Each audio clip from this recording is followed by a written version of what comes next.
మూడో PSC meeting ఈరోజు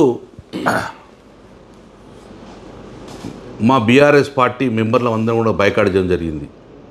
మాకు బైకాట్ చేయాలన్న ఆలోచన లేదు, కానీ మా పార్టీలో గెలిచి పార్టీకి వెన్నుపోటు పొడిచిన వ్యక్తికి ఈరోజు సాంప్రదాయాలకు విరుద్ధంగా గాంధీ గారిని చైర్మన్గా మేము ఊహించుకోలేము. ఆల్రెడీ ఆ స్థానంలో మా హరీష్ రావు గారు ఉండాల్సింది కాబట్టి ఆ స్థానంలో ఒక వెన్నుపోటుదారు ఉండడం మాకు ఇష్టం లేకనే మేము బైకాట్ చేయడం జరిగింది. ఇది మూడో మీటింగ్ సమావేశాన్ని బైకాట్ చేసినాం. ఇంకా 30 మీటింగ్లు పెట్టడం సమావేశం ఇదే గొడవ చేసి మేము బయటకు రావడం జరుగుతుంది. ఎందుకంటే మేము ఎట్టి పరిస్థితుల్లో ఒప్పుకోమవుతాన్ని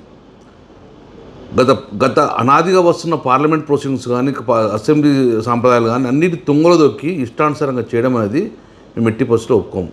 ఇంకోటి ఏంటంటే దురదృష్టవశాత్తు మాకు మైక్ కట్ అనేది ఎక్కడ అసెంబ్లీలో కనబడుతుంది, కానీ ఫస్ట్ టైం ఈరోజు మైకే ఇవ్వాలి. నేను కూడా గతంలో ఎస్టిమేట్ కమిటీలో పనిచేశాను.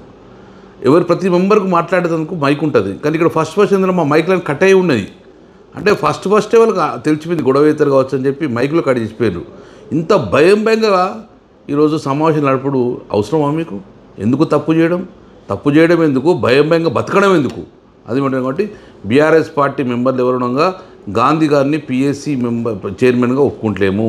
ఇప్పటికి మా పిఎస్సి చైర్మన్గా హరీష్ రావు గారు నామినేషన్ కాబట్టి ఆయన ఉన్నప్పుడే మళ్ళీ మేము అటెండ్ అవుతాం, లేకపోతే ఇదే గొడవ ప్రతిసారి రిపీట్ అవుతుందని చెప్పి చెప్పొచ్చు.